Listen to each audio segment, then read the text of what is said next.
England ने पाकिस्तान को दूसरे टी20 में 23 रन से हरा दिया। जोश बटलर के 84 रन की बदौलत इंग्लैंड ने 7 विकेट पर 183 रन बनाए।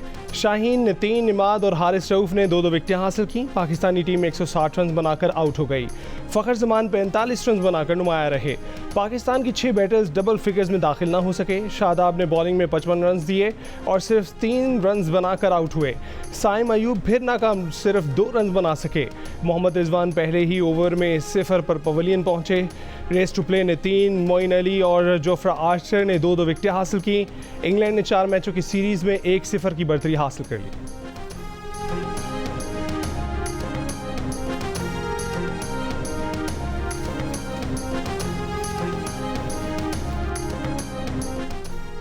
पाकिस्तान क्रिकेट टीम के कप्तान बाबर आजम का कहना है कि फ़खर जमान 2 से 3 ओवर्स और बैटिंग कर लेते तो मैच का नतीजा मुख्तलिफ होता। मैच जीतने के लिए बड़ी पार्टनरशिप की ज़रूरत थी। इंग्लिश कप्तान जोश बटलर ने मैच में सब चीज़ें प्लान के मुताबिक की। जोफ्रा आर्चर ने ज़बरदस्त बॉलिंग की। जानते हैं कि वो अहम बॉलर हैं, इसलिए उन्हें एहतियात से इस्तेमाल करेंगे।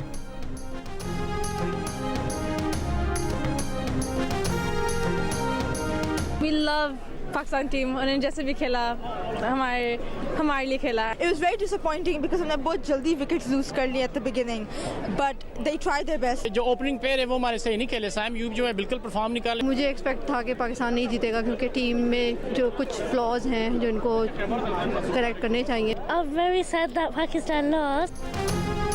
बर्मिंघम में शायकीन क्रिकेट पाकिस्तान की शिकस्त पर मायूस। कुछ का कहना है कि पाकिस्तानी टीम जिस तरह खेलती आ रही है मालूम था नतीजा यही होगा। कुछ फैंस कहते हैं रिजल्ट कुछ भी हो, मैच का लुत्फ उठाया। उम्मीद है पाकिस्तान टीम अगले मैचों में कम बैक करेगी।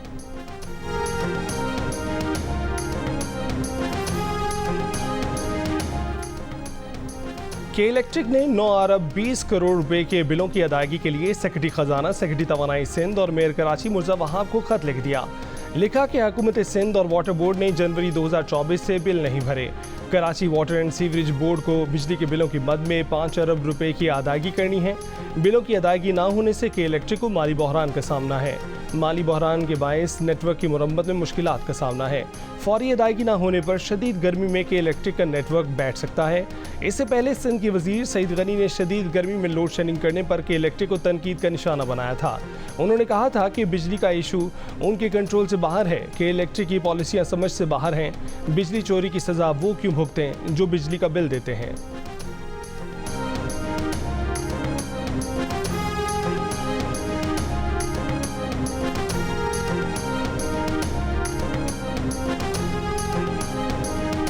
पिशावर इलेक्ट्रिक सप्लाई कॉरपोरेशन ने ग्रिड स्टेशन पर हल्ला बोलने पर पीटीआई के एमपीए फजल इलाही के खिलाफ मुकदमा दर्ज करने की दरख्वास्त पुलिस को दे दी।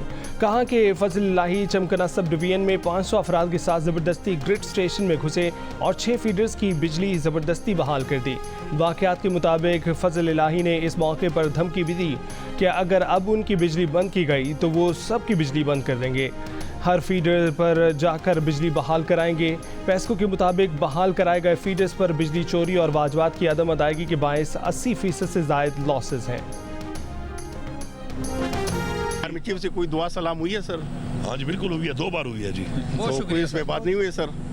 इस हवाले से कोई बात या आगे कोई जब मुझे वैसे ही मौका मिल रहा है बात करने का उस चीज़ का, तो मेरे ख्याल में मुझे ऐसी जगह पे बात करने की ज़रूरत नहीं है उनसे कि जो मौका भी ना हो और माहौल भी ना हो और लोग भी हों वहाँ पर। इमरान खान साहब ने हमेशा बड़ा क्लियर किया एक बात को, जब वो बाहर थे उन्होंने बार बार कहा कि मैं पाकिस्तान के लिए मुज़ाकरात करने को तैयार हूँ, लेकिन वो माहौल ही बन रहा। अगर हमारे साथ कोई बैठ के इस बात को मामले को पाकिस्तान के लिए हल करने के लिए कोई बेहतर रास्ता इख्तियार करने के लिए है, तो जो कि इमरान खान साहब ने कहा है, उनसे खुद भी मुलाकात हो सकती है, खुद भी वहाँ पे मौजूद हैं, कोई भी मिल सकता है उनसे। अली अमीन गंडापुर को आर्मी चीफ से बानी पीटीआई की बात करने का मौका न मिल सका। SIFC इजलास के बाद बताया कि 2 बार आर्मी चीफ से बात हुई, लेकिन जो बात करना थी उसका माहौल नहीं था। बानी पीटीआई का मामला उनकी अव्वलीन तरजीह है। इस मामले पर अलग से बातचीत चल रही है, इसीलिए ऐसी जगह बात करने की ज़रूरत नहीं जहां ना माहौल था, ना मौका था और दीगर लोग भी मौजूद थे। उन्होंने कहा कि बानी पीटीआई खुद बातचीत को तैयार हैं, सबको पता है कि वो कहाँ हैं, वहाँ उनसे मुलाकात भी की जा सकती है। SIFC पर अली अमीन गंडापुर बोले कि SIFC का एजेंडा अलग था, बाहर से किसी मुल्क की सरमायाकारी आती है तो वेलकम करेंगे। उन्होंने बताया कि उन्होंने इजलास में फाटा और पाठा में टैक्स की मुखालफत की है।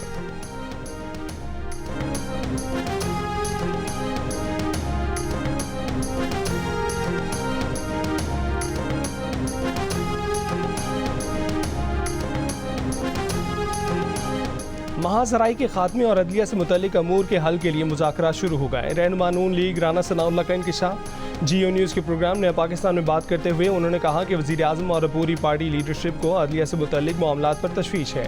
मामले को हल करने के लिए जो कोशिशें हो रही हैं वो मंतकी अंजाम से पहले बल्कि मंतकी अंजाम के बाद भी मंजर आम पर नहीं आएंगी। एक सवाल पर राना सनाउल्लाह ने कहा कि बानी पीटीआई जैसी नफरत अंगेज सियासत कर रहे हैं, उस पर उनके खिलाफ नए केसेस बने न बने, उनकी हौसला शिकनी ज़रूर होनी चाहिए। एक और सवाल पर वज़ीर दाखिला ने कहा कि वज़ारत दाखिला मोहसिन नकवी को मुबारक हो, वो दोबारा वज़ीर दाखिला बनने नहीं जा रहे।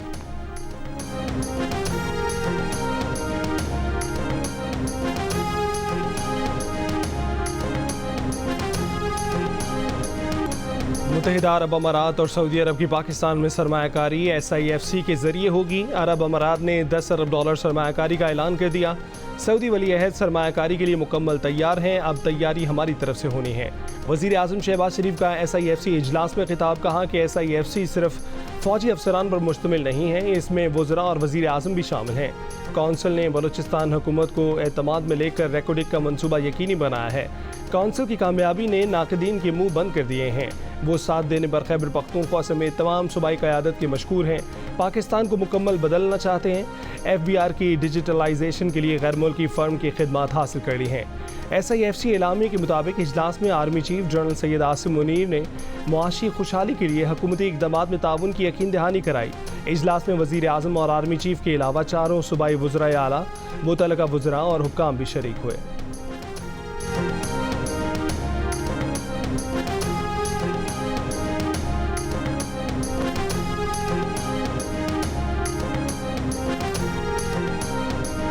मेरे भाई अली अमीन गंडापुर जो मेरे साथ तशरीफ़ फरमा थे, उन्होंने भी अपने सूबे के बिहाफ पे भी मुकम्मल यकीन दहानी कराई कि हम ताउन भी करेंगे, और उन्होंने इस बात को तस्लीम किया कि हमारे मसाइल मौजूद हैं और मजबूरियाँ भी होती हैं और बात भी कई दफ़ा करनी पड़ती है मजबूरियों के तहत, मगर हम SIFC से बाहर नहीं हैं।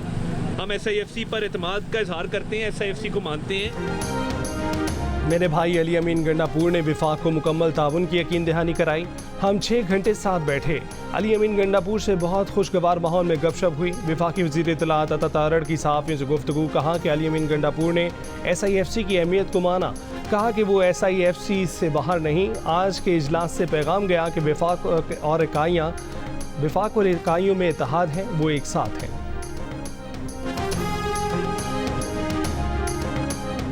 वज़ीर आज़म शहबाज शरीफ की ज़ेर सदारत आला सतह इजलास। Army chief general Syed Asim Munir की भी ख़ुसूसी शिरकत। एलामी के मुताबिक इजलास में इंसदाद स्मगलिंग से मुतल्लिक सिविल आर्म फोर्सेस की कारकर्दगी का जायज़ा लिया गया। वज़ीर आज़म ने कहा कि मुल्क की तारीख में पहली बार स्मगलिंग में खातिर खा कमी देखने में आई है। स्मगलिंग के खिलाफ जंग में जाम शहादत नोश करने वालों को कौम सलाम पेश करती है। सिविल आर्म्ड फोर्सेस की कोशिशों से मुल्क के ख़जाने को अरबों रुपए का फ़ायदा हो रहा है।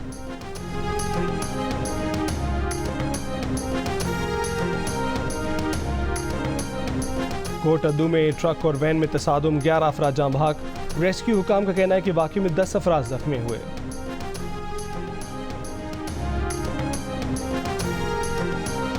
तहरीक इंसाफ ने मरकजी सेक्रेटेरिएट सील करने और CDA ऑपरेशन के खिलाफ इस्लामाबाद हाई कोर्ट से रुजू कर लिया।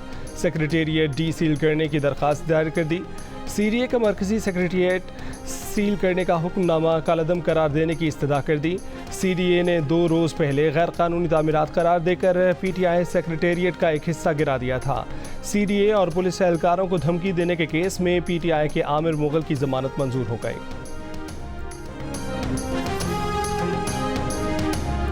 वज़ीर आला पंजाब मरीम नवाज़ ने कहा है कि पाकिस्तान और पाकिस्तानी अवाम के लिए अच्छे दिन आ रहे हैं। मुत्तहिदा अरब अमारात की 10 अरब डॉलर की सरमायाकारी मुस्लिम लीग नून की हुकूमत पर बैरूनी एतमाद का सबूत है।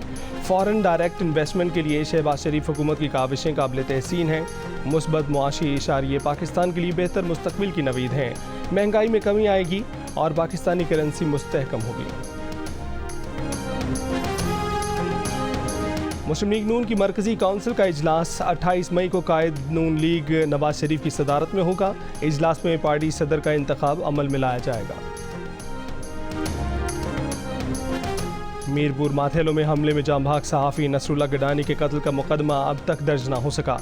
Sindh commission for protection of journalist and other media practitioners ने JIT मुस्तरद कर दी। IG सिंध से नई स्पेशल इन्वेस्टिगेशन टीम बनाने का मुतालबा कर दिया। सहाफ़ी के कत्ल के खिलाफ लाड़काना, जैकबाबाद, घोटकी, सजावल, मेहड़ और उमरकोट में एहतजाज। सहाफ़ियों की सजावल प्रेस क्लब से पब्लिक पार्क तक रैली, तहफ़्फ़ुज़ फराहम करने का मुतालबा। खैबर पख्तूनख्वा के मुशीर इत्तलात बैरिस्टर सैफ का कहना है कि पंजाब काबीना ने बानी PTI के खिलाफ कानूनी कार्रवाई की मंजूरी दी। बानी PTI प्लेटलेट्स का बहाना बनाकर भागने वाले नहीं। फॉर्म 47 वाली हुकूमत को अपना अंजाम नज़र आ रहा है।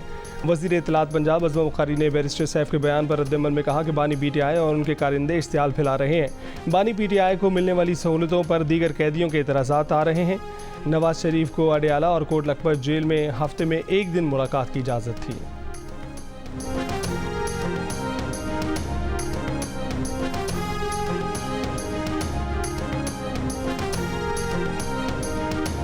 दूसरी शादी के लिए पहली बीवी से इजाज़त का कानून फेडरल शरीयत कोर्ट लाहौर रजिस्ट्री में चैलेंज। दरख्वास्त गुजार का मौक़िफ़ है कि दूसरी शादी के लिए पहली बीवी से इजाज़त का कानून खिलाफ इस्लाम है।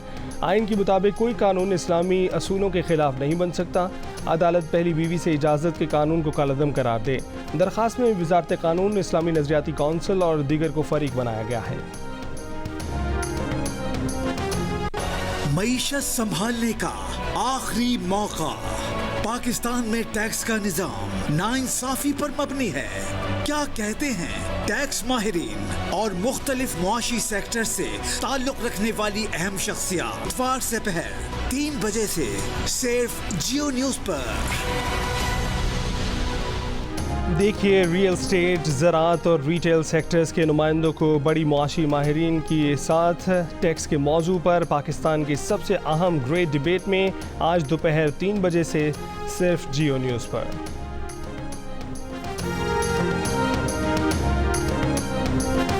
पाकिस्तान के लिए इस बार कर डालो। सियासतदानों और ताजरों का मुल्क की मईशत की बहाली के लिए मुकालमों के साथ अमली इक़दाम पर जोर। सदर रियल स्टेट फेडरेशन पाकिस्तान सरदार ताहिर का रियल स्टेट के शोबे को रेगुलेट करने का मुतालबा। कहा कि इस शोबे में इस्लाहात की जाएँ तो रियल स्टेट सेक्टर मुल्क की महसूलात में बड़ा हिस्सा डाल सकता है। वज़ीर आला KP के मुआविन ख़ुसूसी लियाकत अली ख़ान ने सियासी अदम इस्तेहकाम को मुल्क का सबसे बड़ा मसला कहा। जोर दिया कि सियासी इस्तेहकाम तब आएगा जब इदारों की एक दूसरे के काम में मुदाखलत ख़त्म होगी। वज़ीर आला KP के मुआविन ख़ुसूसी अमजद अली ने मईशत की बहाली को पाकिस्तान के आम आदमी की मयार ज़िंदगी में बेहतरी के लिए ज़रूरी करार दिया। इसराइल की हठधर्मी जारी। आलमी अदालतें इंसाफ के फैसले को मानने से इनकार। रफ़ा में हमले बढ़ा दिए। अदालत ने गुज़िश्ता रोज़ इसराइल को रफ़ा में फ़ौजी ऑपरेशन रोकने का हुक्म दिया था। शिमाली गज़ा में भी इसराइली बमबारी जारी। गुज़िश्ता 24 घंटों में मज़ीद 50 से ज़ायद फ़लस्तीनी शहीद। हमास के इसराइली फ़ौज पर जवाबी हमले। एक इसराइली फ़ौजी हलाक, 2 टैंकों को नुकसान पहुँचा। शाम में भी इसराइली ड्रोन हमला। हिज़्बुल्लाह के 2 अरकान शहीद। इसराइली अखबार का कहना है कि गज़ा जंग बंदी मुज़ाकरात अगले हफ्ते पेरिस में दोबारा शुरू होने का इम्कान है। गज़ा में इसराइली मज़ालिम के ख़िलाफ़ अमरीकी तलबा का एहतजाज जारी। अमरीकी जामियात की ग्रेजुएशन तक़रीब में तलबा ने फ़लस्तीन हामी बैनर्स उठाकर डिग्रियाँ वसूल की। कॉर्नेल मेडिसन यूनिवर्सिटी में गज़ा से आए तालिब इल्मों की फ़लस्तीनियों की नस्लकुशी के ख़िलाफ़ इक़दामात न करने पर अमरीकी जामियात की मज़म्मत। गज़ा में खिदमत अंजाम देते हेल्थ वर्कर से इज़हार यकजहती किया। गज़ा में जारी नस्लकुशी पर जापान में भी एहतजाज। फ़लस्तीन हामियों का टोक्यो में इसराइली सिफारतखाने के सामने मुज़ाहरा।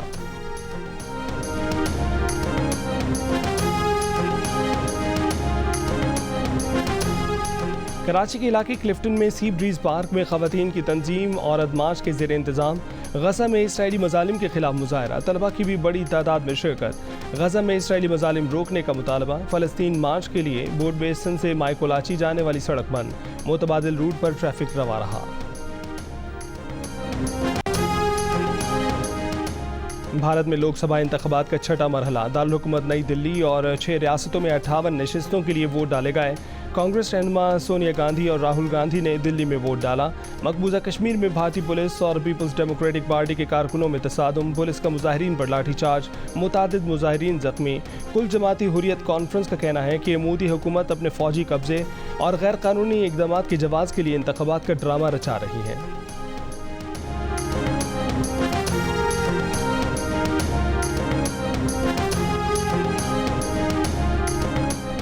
और साइंसदानों ने ज़मीन के हजम के बराबर नया सैयारा दरियाफ्त कर लिया।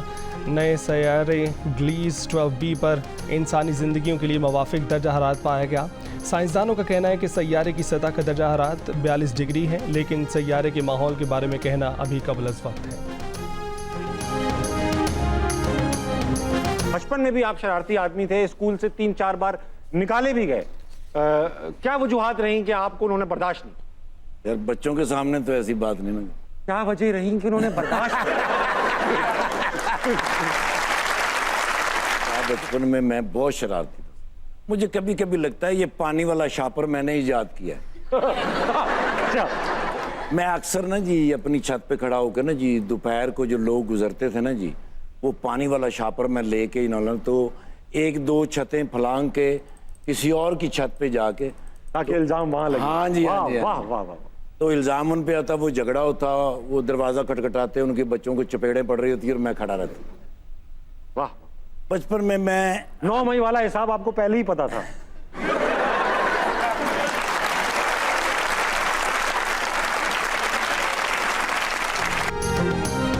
और कहकों का तूफान लिए इफ्तिखार ठाकुर बने, हंसना मना है कि मेहमान। मेज़बान ताबिश हाशमी के खट्टे मीठे सवालों के दिलचस्प जवाबात। कछुआ बनकर लोगों को क्यों डराते थे, पैसा बनाया लेकिन सेहत क्यों ना बनाई। देखिए हंसा मना है का यादगार प्रोग्राम इतवार की रात 11 बजे।